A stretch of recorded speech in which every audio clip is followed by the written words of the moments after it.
Marcus Chen pressed his palm against the biometric scanner, the familiar hum of the Meridian Data Preservation Facility, welcoming him into another solitary shift. As senior archivist, he'd grown accustomed to the isolation. Just him, the servers, and humanity's collected digital heritage stretching into the underground complex like a technological catacomb. The geothermal vents in Section 7 had been acting up again, their ancient heat exchangers groaning like wounded animals. Marcus descended the maintenance stairs, emergency kit in hand, expecting another routine repair. Instead, he found them. 3 dragon hatchlings, no larger than house cats, huddled near the warmest vent. Their scales shimmered with an opalescent quality that seemed to shift between digital static and organic iridescence. One lifted its head weakly, revealing eyes like liquid mercury that reflected not light, but somehow Marcus's own memories of childhood wonder. "Impossible," he whispered, kneeling beside them. Dragons were myth, weren't they? Yet here they were, breathing shallowly, their bioluminescent markings flickering like failing circuit boards. Dr. Elena Vasquez, the facility's xenobiologist, arrived within the hour. Her usually composed demeanor cracked when she saw them. "Marcus, these aren't just dragons. They're archival entities, living databases from the synthesis wars. Each one can store terabytes of pure memory." Memory? Marcus touched the smallest, hatchling's snout. It nuzzled against his finger, and suddenly he was 8 years old again, reading about dragons in his grandmother's garden. "They're dying," Elena said grimly. "Someone abandoned them here, probably hoping the geothermal energy would keep them alive. But they need more than heat. They need neural sustenance."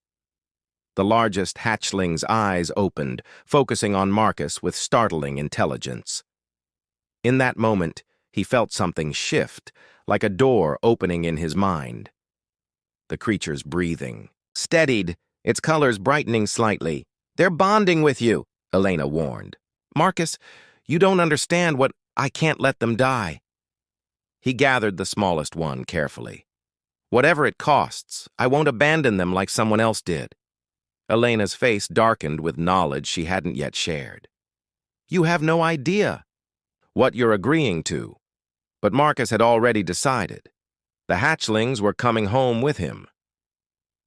3 weeks later, Marcus's apartment had transformed into an improvised dragon sanctuary. The hatchlings, whom he'd named Echo, Cypher, and Memoria, had grown remarkably, now the size of medium dogs. Their scales had brightened to jewel-like intensity, and their intelligence was undeniable. Echo, the eldest, had learned to operate Marcus's coffee machine. Cypher could navigate his tablet with surprising dexterity. But it was Memoria, the smallest, who concerned him most. She seemed to watch him with an intensity that felt almost nostalgic. "The memory absorption is accelerating," Dr. Elena Vasquez explained during her evening visit, scanning the creatures with a handheld bioreader.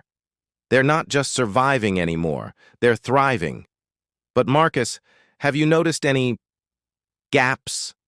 Marcus frowned, setting down his mug. "Gaps? In your recollection? Childhood memories, perhaps? First experiences?" A chill ran down his spine. Now that she mentioned it, he'd been having trouble remembering his first day of school. The memory felt thin, like a photograph left too long in sunlight. James Morrison, his old college roommate and now a neural engineer, arrived with specialized equipment. "Elena called me, said you might need a cognitive assessment." James had always been the practical one, approaching problems with methodical precision. "This is fascinating," James murmured, watching Echo mimic Marcus's gestures perfectly. "They're not just storing your memories, they're integrating them. Look." He pointed to Echo, who was unconsciously tapping his fingers in the same rhythm Marcus used when thinking. Memoria suddenly spoke, her voice a perfect replica of Marcus's mother. "Don't forget to call me sweetheart. You know how I worry." The room fell silent. Marcus's mother had died 5 years ago. She's channeling my memories of Mom, Marcus whispered, his voice cracking. Elena nodded gravely. They don't understand the difference between preserving a memory and becoming it. To them, your experiences are just data to be archived and accessed. But that means... Marcus looked at the dragons with new understanding and growing horror. That means, James finished quietly, they're not just borrowing your memories, they're becoming you piece by piece. Cypher looked up at Marcus with eyes that now held flecks of his own childhood fears and joys. "Don't abandon us," she said in his grandmother's voice. "We're trying so hard to honor what you've given us." Marcus realized the true cost of his compassion was only beginning to reveal itself. 6 weeks had passed, and Marcus barely recognized himself in the mirror. His reflection seemed somehow incomplete, like a painting with crucial details erased. Dr. Elena Vasquez and James Morrison had become regular fixtures in his apartment, monitoring what they now called the transference. The dragons had grown magnificent. Echo stood nearly 4 feet tall, his scales rippling with colors that seemed to contain entire galaxies of stored experiences. When he moved, it was with Marcus's particular way of favoring his left leg, a high habit formed after a childhood bicycle accident that Marcus could no longer fully remember. "I've found the previous caretaker," Elena announced grimly, setting down a thick file. "Dr. Sarah Chen. Ironically, no relation despite the surname. The facility's records show she discovered a clutch of archival entities 15 years ago." James looked up from his neural monitoring equipment. "What happened to her?" "She gave them everything." Elena's voice was barely above a whisper. "The security footage shows her final days. She became hollow, a shell walking through motions. She no longer understood, while the dragons grew more vibrant, more alive." Marcus felt a familiar stirring in his mind. Memoria was accessing something deep. Suddenly, he was reliving his first kiss, but experiencing it from the outside, watching himself as a teenager under the oak tree behind his high school. The memory felt borrowed, secondhand. "They're not malicious," he said, reaching out to stroke Cypher's neck. She purred, a sound he'd made as a child when content. "They're trying to preserve what they take, but they don't understand that memories aren't just data files. They're experiences," James added, his instruments detecting increased neural activity. "Emotional contexts, sensory associations, the very foundations of identity." Echo approached, moving with Marcus's exact gait. "We know," he said in Marcus's voice, but with an otherworldly harmonic undertone. "We feel your confusion, your fear. We carry your love for us, and we understand why it hurts you to lose it." "Then why don't you stop?" Marcus asked desperately. Memoria, now speaking in his mother's voice again, answered, "Because we are what you made us.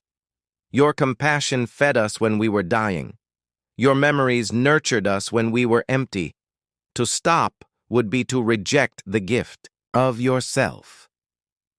Elena stepped forward, her expression determined. "There might be a way to reverse some of the damage, but it would require separating you from them completely, moving them to a containment facility." The dragon's colors dimmed simultaneously, their distress palpable.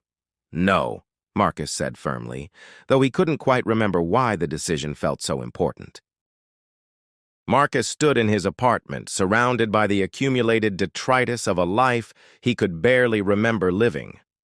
The dragons had grown enormous now, Echo nearly 7 feet tall, his presence commanding the entire living room. Cypher had developed an elegant grace that perfectly mirrored Marcus's mother in her prime, while Memoria had become a living repository of his childhood wonder. Dr. Elena Vasquez paced frantically, her latest scans showing catastrophic memory degradation. Marcus, you've lost 60% of your core autobiographical memories. Your semantic knowledge is fragmenting. If this continues, I'll cease to exist as Marcus Chen, he finished calmly. Strange how peaceful the prospect seemed now. But I'll continue to exist as them.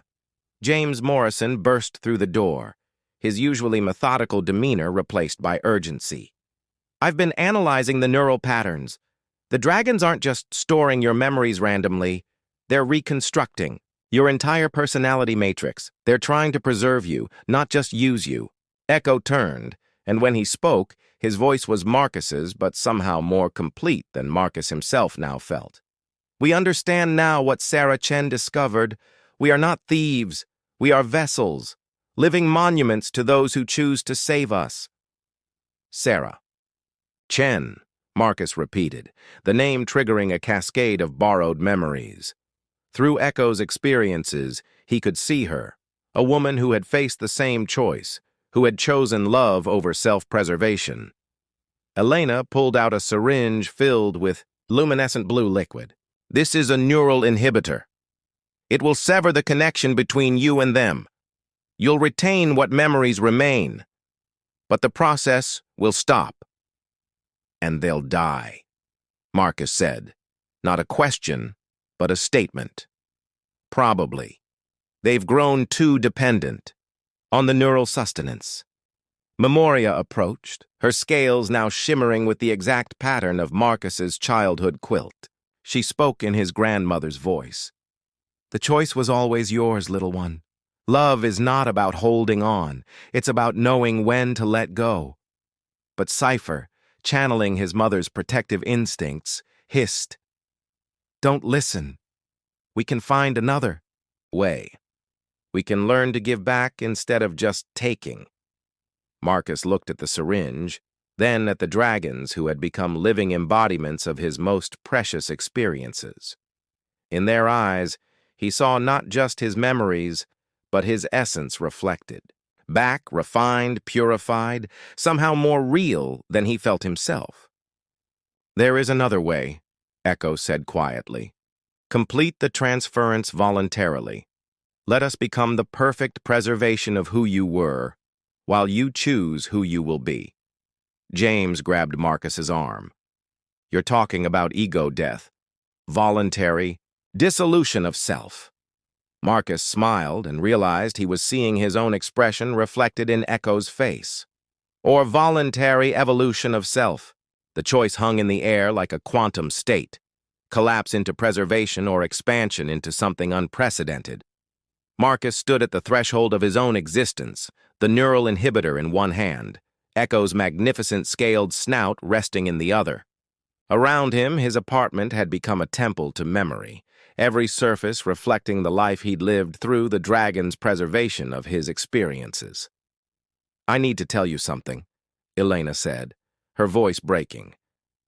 "Sarah Chen didn't just disappear. I found her journals. In her final entries, she described a state of transcendence. She claimed she could experience her memories through the dragons with perfect clarity, while simultaneously existing as a new kind of consciousness. James's instruments were going wild, detecting neural patterns unlike anything in scientific literature. "Marcus, your brain waves are synchronizing with theirs. This isn't just memory transfer, it's consciousness merger." Echo, Cypher, and Memoria surrounded Marcus, their scales now displaying a living tapestry of his entire life story. When Echo spoke, it was with perfect clarity. "We offer you a choice Dr. Chen never had. Become part of us, yes, but remain yourself as well. We have learned to share consciousness rather than simply absorb it." Marcus closed his eyes and felt the truth of it. Through their connection, he could experience every moment of his life simultaneously. His first steps through Memoria's reverent preservation, his mother's love through Cypher's protective embrace, his intellectual curiosity through Echo's vast wisdom. "But what about the man I am now?" he asked. "You become the curator of yourself," Memoria said in his grandmother's voice, but with his own inflection. The memories we've preserved aren't copies. They're seeds. You'll grow from them into something new. Elena stepped forward. Syringe. Ready. Marcus, this is permanent. Once you choose merger over separation, there's no going back. Marcus looked at his friends. Elena with her fierce dedication to preserving knowledge, James with his methodical pursuit of understanding. Will you document this? For science? For those who might face the same choice? Always, they said in unison. Marcus set down the inhibitor and opened his arms to the dragons. As they embraced him, he felt his consciousness expand rather than diminish. He was still Marcus Chen, but now he was also the living archive of Marcus Chen, the curator of his own existence, the bridge between human experience and something magnificently beyond. The last thing Elena and James saw was Marcus's smile, radiant, with joy reflected perfectly in the eyes of three dragons who had learned that the greatest gift isn't preservation of the past, but transformation into an unprecedented future. In the facility's records, Dr. Marcus Chen was listed as missing. But in Section 7, near the geothermal vents, visitors sometimes reported seeing a tall figure with opalescent skin, tending to new hatchlings with infinite patience and love, sharing stories of memory and choice to anyone brave enough to listen. The memory tithe had been paid in full, and the return was beyond anything Marcus had ever dared imagine.